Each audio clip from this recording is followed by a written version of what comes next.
फरमाइश थे गजल पेश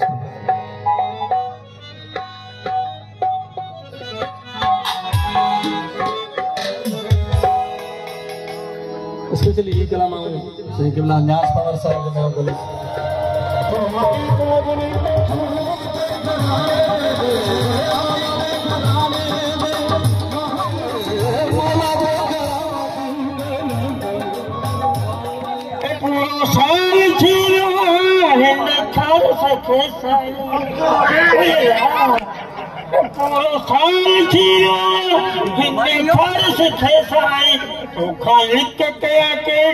मुझो भाव तू आही